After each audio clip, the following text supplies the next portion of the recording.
विधानसभा के जो कर्मचारी हैं जो इस समय बर्खास्तगी जिनकी हो रखी है वो मौजूद है। आइए, काम करना चाहते हैं, हमारी कर्म भूमि है जिसको हमने अपना मंदिर माना है, वो लोकतंत्र। रोजगार से हटाना ये न्याय नहीं है क्योंकि ये गलती सिस्टम की। कोटिया कमेटी ने सिंपल सी एक ही चीज़ बोली कि सारे गलत है 2001 से लेके, तो अचानक से केवल हम ही को क्यों हटाया गया। इस तरीके से देख रहे हैं जैसे बात आई कि रेवड़ियों की तरह जो नौकरियां बांटी गई। अब सबसे पहले हरिद्वार टाइम्स और हमारे डिजिटल प्लेटफॉर्म हरी टीवी पर हरिद्वार में इस समय मौजूद हैं और सुब्रमण्यम स्वामी जो भाजपा के पूर्व राज्यसभा सांसद रहे, पूर्व कैबिनेट मंत्री रहे और वर्तमान में भी भाजपा के वरिष्ठ नेता हैं, वो हरिद्वार पहुंचे हैं। और मामला काफी चर्चित है। विधानसभा में जो बर्खास्तगी थी 228 कर्मचारियों की, उनकी आवाज उन्होंने यहाँ उठाई है। और हमारे साथ यहाँ पर तमाम जो यहाँ पर विधानसभा के जो कर्मचारी हैं जो इस समय बर्खास्तगी जिनकी हो रखी है वो मौजूद है। आइए उनसे जान लेते हैं किस तरीके से अब आगे का जो निर्णय है वो सुब्रमण्यम स्वामी के साथ ये लोग मिलकर जो करने वाले हैं और कैसे देखते हैं। मैम सर, अब पूरी उम्मीद है हमें। सुब्रमण्यम स्वामी जी ने अपनी प्रेस में सुन ही लिया है उनका, पर हमें पूरी, वैसे तो हमारा कोर्ट में चल ही रहा है, ये विचाराधीन चल रहा है, पर हमें अब काफ़ी ज़्यादा उम्मीद है और देखते हैं न्याय होगा। न्याय की उम्मीद है तो न्याय होगा।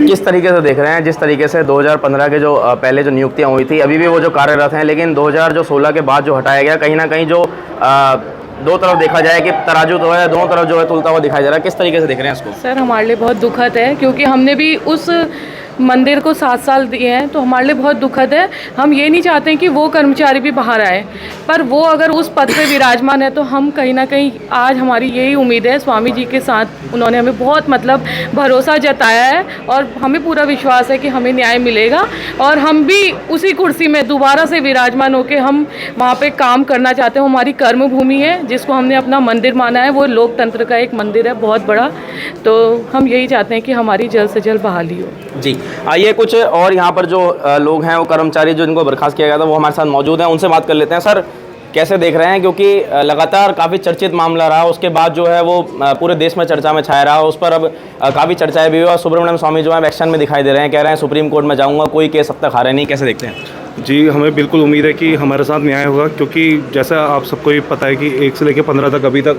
सब लोग अंदर हैं और हम लोगों को केवल इसलिए बाहर किया गया क्योंकि हम परमानेंट नहीं हैं, जबकि हमारी सेवाओं को 7 साल हो चुके हैं और हम भी उपनल के माध्यम से वहाँ पे सेवारत हुए थे।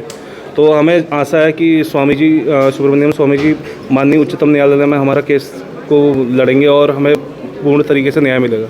अच्छा, कुछ काफ़ी चर्चा ये रहा कि करीबियों को जो नौकरी दी गई उसमें पहले के भी जो कर्मचारियों को बर्खास्त नहीं किया गया है, उन पर क्या मांग करना चाहते हैं, क्या वो बने रहे?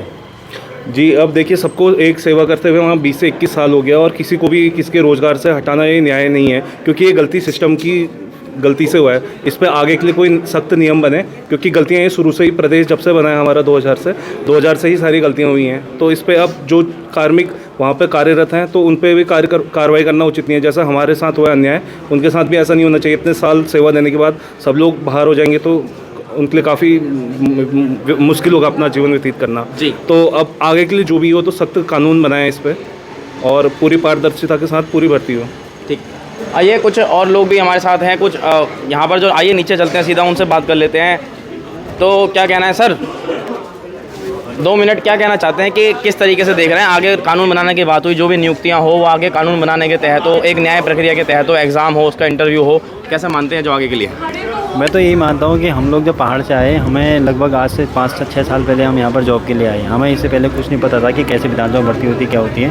हम आए और हमने 5 साल काम करा, ईमानदारी से काम करा और अचानक से हमको हटा दिया गया। तो जब कोटिया कमेटी ने सिंपल सी एक ही चीज़ बोली कि सारे गलत है 2001 से लेके, तो अचानक से केवल हम ही को क्यों हटाया गया। हटाना है सबको हटाओ, अंदर करना है सबको, बस। जी, हम ये चाह रहे हैं।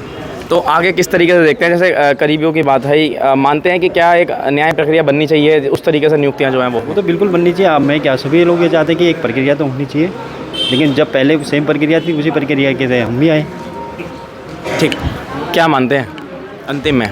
सर, मैं ये कहता हूँ कि जब से हमारा राज्य पुनर्गठन हुआ तब से लेके 2000 से लेके 2022 तक सारी भर्तियाँ एक समान हैं और कोटिया कमेटी की जांच कमेटी की रिपोर्ट के हिसाब से भी सारी भर्तियां एक समान है, भर्ती की प्रक्रिया। तो आखिर 2016 से 22 तक की भर्तियां ही क्यों बाहर की? तो हमारी यही मांग है कि वो 1 से 2015 तक जो बने हैं वो भी बने रहें और हमारी भी बहाली हो। आगे के लिए जो है कड़ा कानून, इंटरव्यू, रिटर्न ये होना चाहिए, आगे के लिए सुधार होना चाहिए। लेकिन आज तक जो सामूहिक गलती है, सभी गलती है, जितने अध्यक्ष बने, जितने मुख्यमंत्री बने प्रदेश में, सभी की गलती है। तो इसको एक सामूहिक रूप से बैठ के, एक सर्वदलीय बैठक करके इसको सुलझाया जाए, ताकि आगे के लिए नया नियम बनाया जाए। गलती से सबक लेना चाहिए। जी जी जी जी, गलती से सबक लेना चाहिए, आगे के लिए नया नियम बनाया जाए। ये नहीं कि आधों को बचाओ आधों को बाहर कर दो, ये कहाँ का न्याय है। हम भी उत्तराखंड के ही हैं, घर बार छोड़ के आए हैं, गांव से आए हैं, गरीब लोग हैं, यहाँ पे हम किराए पे रहते हैं, कोई सरकारी आवासों में रहते हैं, कोई हमें बाहर कर दिया, हम भी तो बेरोजगारी हैं, अब कहाँ जाएँ। 7 साल वहाँ दे दिए, अब हमारी उम्र ही चले गई है, हम परीक्षा में बैठने लायक भी नहीं है अब। या तो घर की परिस्थिति उतनी अच्छी होती है, हम गरीब लोग हैं। 5 महीने हो गए, हमें तनख्वाह भी नहीं मिली है, कुछ भी नहीं मिला है, और वहाँ बच्चों की फीस रुकी हुई है, वहाँ लोन रुका हुआ है, और खाने के लिए है नहीं, बहुत परेशान हैं हम। कहाँ के रहने वाले हैं? मैं बागेश्वर का रहने वाला हूँ। अभी धरना स्थल पर बैठे हुए हैं, आज हमको 68-69 दिन हो गए, 2-2.5 महीना हो गया हमें जी। बहुत परेशान हैं हम। तो देख सकते हैं यहाँ पर एक हमारे साथ जो है महिला भी यहाँ मौजूद है, जो बर्खास्त जिनको किया गया था। जानते हैं, क्या नाम है मैम आपका? मेरा नाम कविता फरत्याल है। कहाँ से रहने वाले हैं? मैं अल्मोड़ा की रहने वाली हूँ। अच्छा, तो देख सकते हैं अल्मोड़ा हो चाहे बागेश्वर हो, पूरे उत्तराखंड के 13 जनपदों के जो कर्मचारी हैं वो आज हरिद्वार भी यहाँ पहुँचे हैं, क्योंकि धरना इनका लगातार चल रहा है वहाँ पर। किस तरीके से देख रहे हैं? जैसे बात आई कि रेवड़ियों की तरह जो नौकरियाँ बांटी गई, अब बात आ गई कि सुब्रमण्यम स्वामी जो है वो एक्शन में आते दिखाई दे रहे हैं। वो कह रहे हैं कि मैं जिस भी सुप्रीम कोर्ट को केस को लेके गया वो हारा नहीं। देखिए, रेवड़ियों की तरह अगर नौकरियां बांटी गई तो सिस्टम ने बांटी, हमने तो बोला नहीं कि हमें लेके दो।